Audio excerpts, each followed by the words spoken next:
Assalamualaikum warahmatullahi wabarakatuh. Kembali lagi di channel Kisah Warganet. Di video kali ini, saya akan membacakan sebuah cerita. Cerita ini berjudul Mistisme Jalur Dendles di pesisir selatan Tanah Jawa. Cerita ini ditulis oleh Bintang Putra. Bagi teman-teman yang mau baca ceritanya, link sudah saya sediakan di kolom deskripsi. Oke, tak usah lama-lama, kita ke ceritanya. Sebuah cerita pendek tentang pengalaman mengerikan seorang pengemudi bus senior bernama Pak Jumali ketika melintasi jalur selatan di pesisir Tanah Jawa yang penuh dengan cerita mistis. Berikut gangguan gaib yang akan membuat orang akan bergidik mendengar cerita seram Pak Jumali dalam perjalanan beberapa tahun silam, seperti malam yang tidak akan ada ujungnya, hingga menjadi kisah menyeramkan yang mungkin tidak pernah dilupakan beliau dan rekannya sepanjang hidup mereka sebagai anak manusia. Jono dan Pak Jumali. Cerita ini terjadi pada tahun 2003 di lintas selatan Pulau Jawa bagian tengah. Dalam perjalanan menuju suatu daerah mendekati Pangandaran, tidak ada firasat yang aneh ketika surat jalan dari bagian operasional sampai ke tangan awak bus itu. Seksi hidup sekaligus pelaku, sebut saja Pak Jumali, seorang bapak yang berusia 50 tahunan, bekerja sebagai driver bus pariwisata senior. Setelah 10 tahun silam memutuskan pindah haluan dari bus malam antar provinsi dengan alasan kesejahteraan. Lain lagi dengan Jono, pemuda polos yang berasal dari pelosok Jawa Tengah bagian timur. Berusia 20 tahunan, berperawakan kurus dan belum genap 3 bulan, mengasisteni Pak Jumali. Sembari belajar hal operasional secara teknis di lapangan dan menghafal rute perjalanan agar kelak bisa mengemudikan bus secara profesional seperti Pak Jumali. Kegiatan siang itu di garasi berjalan seperti biasa. Justru kesibukan dari sudut bagian perawatan armada sepertinya lebih sibuk dari biasanya karena ada beberapa armada yang harus diperbaiki seiring padatnya jadwal bus pariwisata di musim liburan anak sekolah. Pak Jumali, dipanggil ke kantor sama Pak Rian, ujar salah satu mekanik bus yang kebetulan dari kantor untuk keperluan administrasi suku cadang dan berpapasan dengan Pak Jumali yang sedang ngopi pagi di kantin garasi. Pak Jumali, nanti Bapak yang berangkat ya, itu surat jalannya sudah dicek. Jemputan di sana siang jam 1, nanti keneknya Mas Jono, perintah Mas Rian, seorang manajer bagian operasional. Oh iya siap Mas Rian, tadi surat jalan sudah saya terima, sekalian uang solar dari Pak Sudiono juga Mas, jawab Pak Jumali menanggapi perintah dari manajer operasional. Tidak lama setelah Pak Jumali keluar dari pintu kantor dan kembali ke kantin, Pak Jumali bertemu dengan Jono yang akan menjadi helper Pak Jumali ketika mengoperasikan bus nanti sore menuju arah Pangandaran. Gimana Pak Jum, nanti sore? Sudah siap kan? Karena berangkat kosongan kata orang kantor, tanya Jono kepada Pak Jumali sambil menuangkan kopinya sedikit demi sedikit ke piring kecil dengan tujuan cepat dingin dan siap diminum. Iya John, kalau Bapak ya jelas siap, karena yang di rumah sudah pada mau masuk sekolah, canda Pak Jumali kepada Mas Jono. Oh iya Pak, itu yang rumah sana atau yang rumah situ? Berangkat jam 4 sore aja, karena ngejar biar gak kesiangan, nanti tambah ruwet karena banyak motor, timpal Jono sambil melempar candaan khas garasi bus. Ya udahlah John, berangkat jam 4 sore aja, gak apa-apa. Sekarang bisnya kamu cek dulu Gih, daripada nanti ada kendala di jalan. Aku tak tidur dulu ya, tutur Pak Jumali menanggapi sembari menutup percakapan siang. Mas Kumambang syarat penumpang. Gimana mobilnya? Udah beres semua tah? Tanya Pak Jumali kepada Jono sore itu. Sudah siap semua Pak, sahut Jono. Driver senior yang akrab dengan panggilan Pak Jum ini pun memulai menghidupkan mesin bus sembari menunggu oli merata ke seluruh bagian dalam mesin. 15 menit kemudian bus pun memulai perjalanan dari garasi dan sama sekali tidak ada firasat yang aneh karena semua berjalan seperti biasanya. 3,5 jam perjalanan menuju selatan Jawa Tengah melintasi sentra penghasil susu sapi, dan berlanjut ke arah barat. Pajum dengan sabar memecah kemacetan di sekitar candi Hindu terbesar di Pulau Jawa.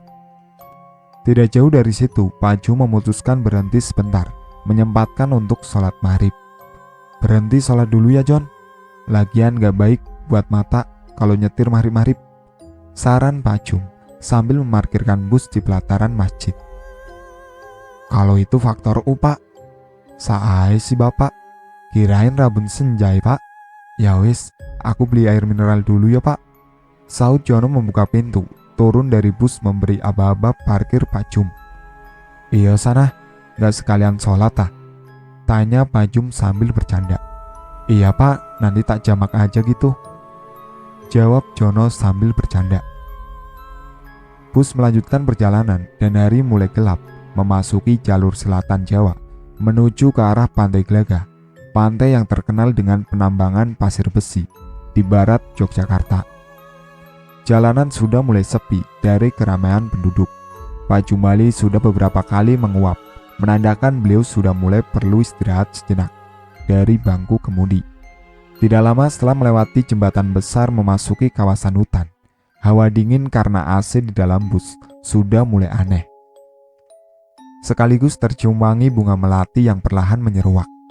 Jono sudah mencium gelagat yang tidak biasanya, begitupun Pak Jumali. Tetapi keduanya memilih diam sambil berpikir positif. Bus yang dikemudikan Pak Jumali tetap berjalan pelan, menyusuri jalan yang konon dibuat oleh asisten residen wilayah Ambal, Kebumen, tahun 1838, bernama Ade Dendles, bukan gubernur Hindia Belanda Herman Willem Dendles, di 3 dekade sebelumnya yang sudah membangun pos Wegen, jalan raya pos, di pesisir utara Jawa. Tapi waktu itu jalan ini dibangun oleh asisten residen Ambal tersebut sebagai Pelangrik Wegen, jalan raya utama. Di sisi kanan jalan ke arah petanahan terlihat ada beberapa penerangan, tanda sebuah SPBU. Pak Jumali memutuskan untuk berhenti di tempat tersebut setelah bermacet ria di kawasan kota wisata untuk singgah ke toilet. Bapak Satpam SPBU pun menyapa Pak Jumali yang baru keluar dari toilet dan mengajak ngobrol kecil. "Sempatkan istirahat sebentar pak, itu ada warung kopi di belakang kalau mau ngopi," tawar Pak Satpam dengan ramah. "Oh iya pak, nanti saja, kami mau langsung aja karena ngejar istirahat di sana," jawab Pak Jumali sembari tersenyum. "Bawa rombongan dari mana, mau kemana nih pak? Mas, kok penumpang bisnya sampai penuh banget?" tanya Satpam SPBU pada Pak Jumali. Dek. Pak Jumali yang mendengar pertanyaan tersebut langsung terdiam, bingung harus menjawab apa. Jono yang ada di sebelah Pak Jumali melempar pandangan ke senior driver tersebut dengan ekspresi kebingungan. "Oh, kami mau ke arah Pangandaran pak," jawab Pak Jumali sambil memberi kode ke Jono untuk segera berangkat. "Oh, mungkin mereka mau numpang sebentar sampai ke depan," batin beliau. Dari ekspresi Jono sepertinya setuju dengan apa yang dipikirkan oleh sang driver. 5 menit selepas SPBU, bau aroma melati ternyata semakin menusuk indera penciuman mereka berdua. Terlihat beliau sedang komat-kamit merapal doa yang diwariskan para leluhurnya sambil mengemudikan bus pelan-pelan. Tak lama, sayup terdengar tembang Mas Kumambang lirih bernada sedih yang teramat dalam dari arah bangku paling belakang dengan suara perempuan. Jono yang kembali mendengar terlihat sedikit pucat, tapi memilih diam dan berusaha tenang. Begitupun Pak Jumali, bedanya beliau terlihat lebih tenang dan mencoba menguasai keadaan. Samar-samar terlihat lampu penerangan, pertanda ada desa atau pemukiman penduduk. Suara perempuan, nembang atau nyanyi tiba-tiba hilang, dibarengi bau melati yang semakin memudar. Seiring laju bus memasuki kawasan pemukiman warga, Pak Jumali sedikit menghela nafas panjang, pertanda lega sambil mengembalikan konsentrasi dan fokus untuk mengemudi. Jono, kamu biar ada kegiatan, tolong ambilin air botol, jangan lupa sekalian dibuka, itu tadi yang kamu beli Ki, haus nih." Pak Jumali meminta tolong asistennya yang terlihat masih gugup atas kejadian tadi. "Ait, siapa? Tampilkan dulu," jawab Jono lugas tanpa babi bu dan mengusap keringat gugupnya. Tak lama Jono sudah mulai terlihat beberapa kali menguap dan bersandar di handle pintu sebelah kiri sembari meluruskan kakinya, tanda berencana ambil posisi tidur. Pak Jumali masih konsentrasi mengemudikan laju bus dengan tenang sambil beberapa kali menguap. Senyuman menyeringai. Jam digital di kabin bus menunjukkan pukul 9:20 malam. Pak Jumali masih berkonsentrasi mengemudikan bus, meskipun sesekali menguap. Sedangkan Jono sudah ngowoh, terlelap, diiringi musik campur sari favorit Pak Jumali yang diputar mengalun sepanjang perjalanan. Memasuki kawasan hutan, lalu lintas hampir tidak ada kendaraan lain sama sekali. Ternyata teror baru dimulai di sini. Tiba-tiba bus yang dikemudikan Pak Jumali berhenti mendadak. Suara rem bus diinjak dalam-dalam. Beliau mengucek-ucek matanya, memastikan seolah tidak percaya. Karena ada sesuatu yang menghalangi jalan raya, benar-benar di tengah. Sedangkan kanan kiri adalah hutan yang tak terlihat kegiatan manusia. Jono terbangun kaget, hampir terjungkal karena Pak Jumali mengerem mendadak dan mengucek matanya sambil berbicara. "Pak, Pak Jum, Pak, itu," ucap Jono terbata-bata dengan ekspresi panik. Pak Jumali masih terdiam dengan 1001 pertanyaan yang berkecamuk dalam pikirannya tanpa tahu harus melakukan apa. Ada keranda jenazah tertutup kain hitam yang melintang di tengah jalan, apalagi tanpa adanya manusia terlihat yang sedang berkegiatan untuk bantuan duka. Pak Jumali masih terdiam dan mencoba keras membaca salam berikut doa, sembari mengucap permisi dengan suara lirih. Keranda jenazah itu tiba-tiba terbang masuk ke hutan dan menghilang. Jono yang dari tadi berusaha untuk mengucap doa, tiba-tiba menyeru, "Alhamdulillah Pak, aku sudah mau nangis. Karena panik gak tahu mesti ngapain Pak," sahut Jono sambil membuka botol air mineral dan berusaha membuka obrolan dengan Pak Jumali. Baru saja bus mulai dijalankan kembali, tiba-tiba aroma bau melati menyeruak di setiap sisi kabin bus. Bersamaan suara perempuan bernyanyi terdengar lagi dengan sangat lirih. Jono yang baru saja bisa bernafas lega harus melihat pucat dengan menahan pipis. Maaf, maksudnya ekspresi panik ketakutan kembali. Pak Jumali pun terlihat gugup, ketakutan, tapi beliau tetap diam, tak bersuara. Berusaha menjalankan bus, tapi bus terasa sangat berat. Mesin diesel meraung, seperti dipaksa overload atau kelebihan muatan. Suara perempuan bernyanyi masih terdengar jelas, diiringi sayup tangisan. Jono masih diam, pucat ketakutan, menunggu perintah. Pak Jumali khawatir mesin akan overheat, tapi beliau masih tetap berkeyakinan menjalankan bus sebisanya. Bau melati berganti dengan bangkai dan anyir darah. Mesin bus perlahan sudah mulai normal, meski perasaan beliau sudah tidak karuan. Jono yang sudah meringkuk ketakutan berpegangan handle pintu di sisi kiri kabin bus.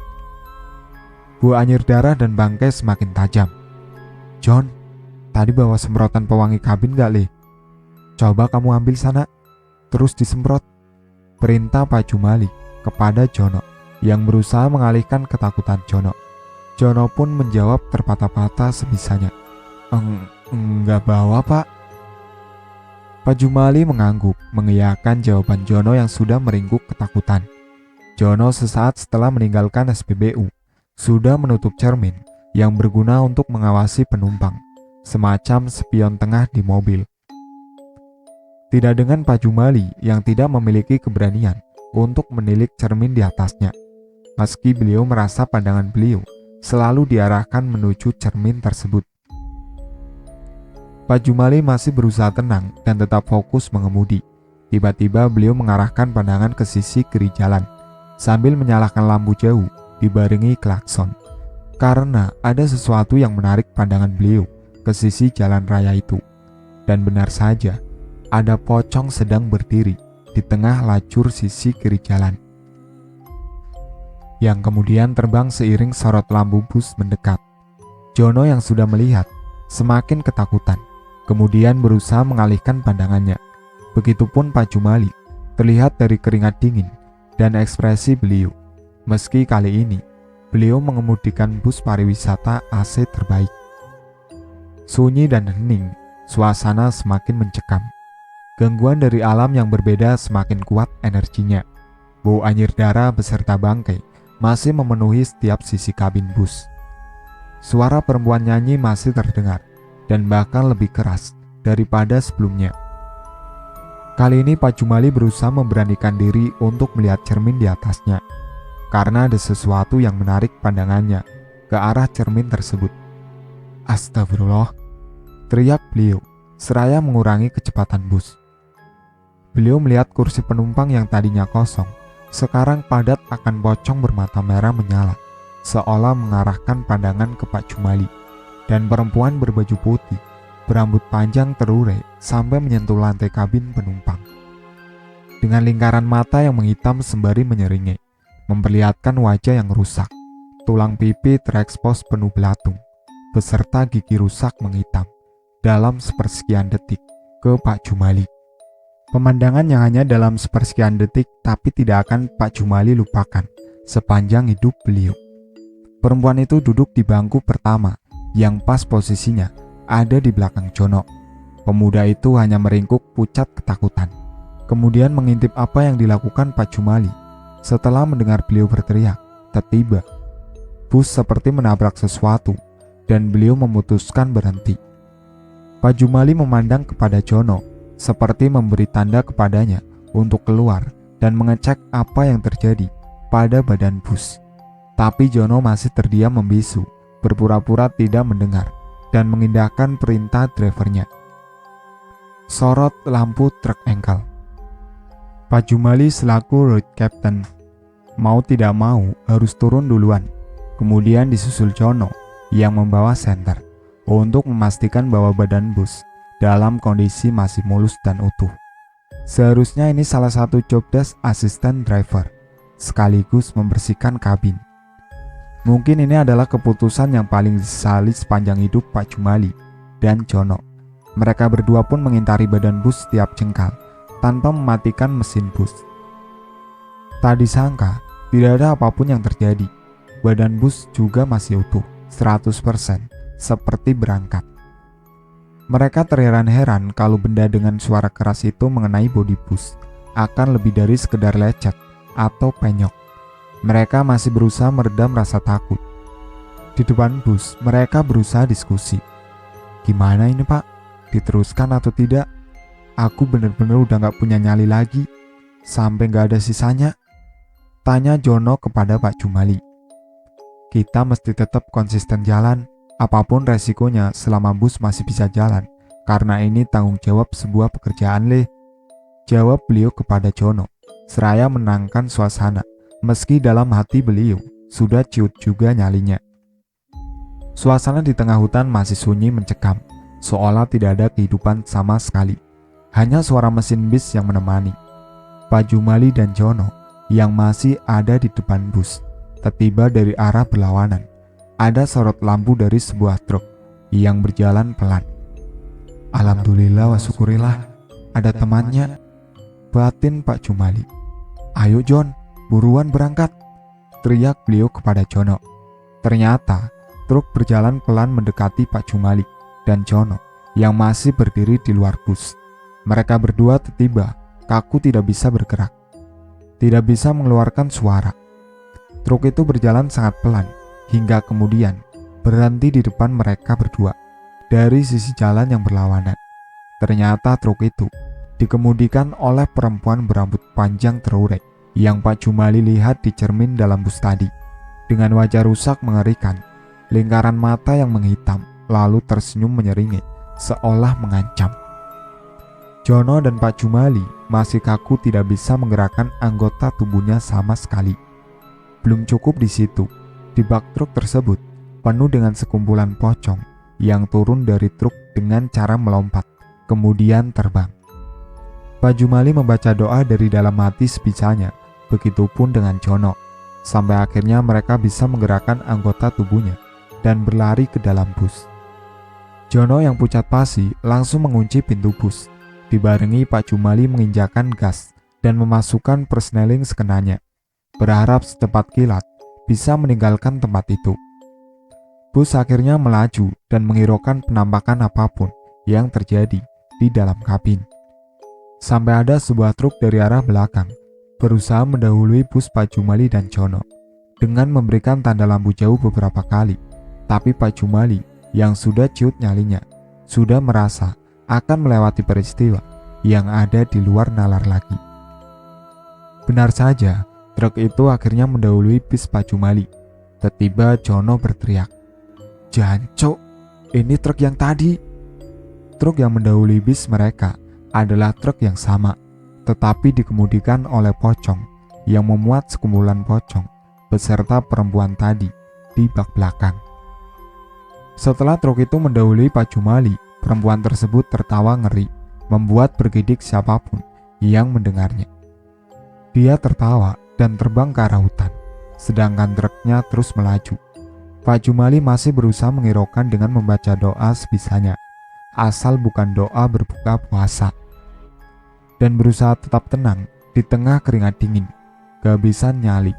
Jono sudah terlihat mulai menangis karena saking takutnya. 1 jam berlalu dari kejadian tersebut, mereka masih waspada kejadian tersebut akan terulang. Ditakutkan akan mengganggu perjalanan mereka, tapi Pak Jumali sudah mulai terlihat tenang dan menguasai keadaan. Karena bau anyir dan bangkai mulai memudar, entah kemana. Tapi mereka berdua belum memulai sepatah obrolan pun. Warung kopi. John, itu ada terang-terang kayaknya ada warung di sebelah kanan jalan. Ngopi dulu aja kali ya. Bapak sih nggak ngantuk. Ngantuk maksudnya. Gimana leh? Coba Pak Jumali memecah ketegangan yang sudah mulai memudar seiring perjalanan menjauh dari lokasi gangguan goib tadi. Oke deh Pak, kayaknya perlu ngopi juga nih, meski nggak ngantuk dan jantung masih deg-degan, jawab Jono yang masih sedikit terbata-bata karena kejadian tadi yang mereka alami. Bus pun berhenti, lalu parkir sambil menghidupkan lampu sen hazard di depan warung yang terlihat sendirian itu. Warung yang dijaga oleh seorang bapak-bapak tua. Rasa lelah atas gangguan sepanjang perjalanan tadi membuat mereka berdua perlu berhenti untuk ngopi dan melupakan kejadian 1 jam yang lalu. Pak, kopi hitam 2, minum di sini, tapi gulanya sedikit baik. Lagi sepi nih Pak, pesan Jono sambil berbasa-basi kepada bapak penunggu warung. Iya mas, jawab singkat bapak penunggu warung dengan ekspresi datar. Jono mengangguk tanda setuju, lanjut mengambil posisi duduk di kursi panjang, bersandar di tiang penyangga atap warung kopi tersebut. Ini warung lampu petromaknya agak redup, sepi dan hening banget ya. Sampai suara gelas yang lagi ngaduk kopi kedengaran. Tapi bapaknya bisa jawab sambil tersenyum. Batin Jono sedikit penasaran. Tapi udahlah, lagian kan cuma ngopi doang. Setelah mengecek bus, beliau menyusul Jono, kemudian menghidupkan rokoknya sambil menunggu kopi pesanannya datang. Mengingat-ingat kejadian sekitar 1 jam yang lalu masih membuat Pak Jumali penasaran. Beliau tidak menaruh curiga apapun tentang warung ini, karena benar berupa warung dengan penerangan yang dibilang cukup terang untuk ukuran tengah hutan. Ini kopinya Pak, ujar bapak penjaga warung sambil menyodorkan nampan berisi 2 cangkir kopi panas, tanpa ekspresi datar. Oh iya Pak, terima kasih Pak, enak nih kayaknya, jawab Jono kepada bapak tua pemilik warung. Bapak pemilik warung hanya menanggapi dengan senyuman datar. Kemudian bapak warung membuka obrolan. Hati-hati mas, Pak, kalau lewat daerah sini, soalnya suka ada kejadian aneh. Saran bapak penunggu warung kepada Jono dan Pak Jumali. Iya Pak, makasih, jawab Pak Jumali tanpa balik bertanya maksud kejadian aneh yang bagaimana. Kopi pun dituangkan ke piring kecil supaya siap diminum. Jono sudah memulai meminum kopinya. Kemudian bapak tua penjaga warung berpamitan ke belakang sebentar untuk mengambil sesuatu. Diiyakan oleh Pak Jumali dengan senyuman. Sorot lampu jauh sebuah bus ngedin beberapa kali dari arah berlawanan. Beberapa kali mengklakson dari jauh, sampai kemudian bus silver motif pelangi yang syarat penumpang tersebut berhenti di depan bus Pak Jumali yang terparkir. Lalu driver dan asistennya turun dengan membawa senter untuk mencari Pak Jumali dan Jono yang sedang berhenti.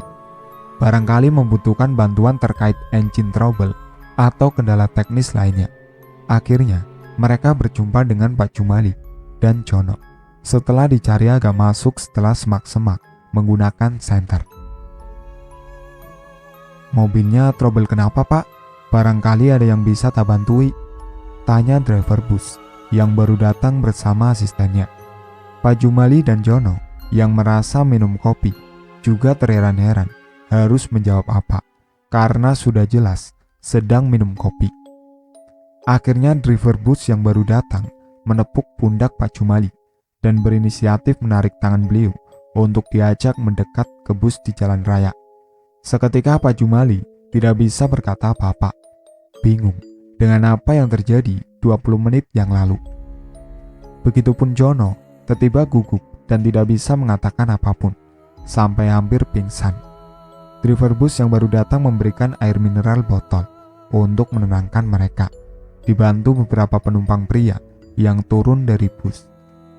Akhirnya awak bus mulai bercerita bahwa awalnya mereka sudah klakson, ditambah kedipan, tanda lampu sorot bus beberapa kali, tapi bis Pak Jumali tidak membalas dengan tanda apapun, sampai akhirnya driver bus ini memutuskan mendekat dan berhenti di depan bus yang seperti tak bertuan ini untuk mencari tahu apa yang terjadi, karena tidak mungkin ada bus trouble ditinggal begitu saja di tengah hutan tanpa ada yang menjaga.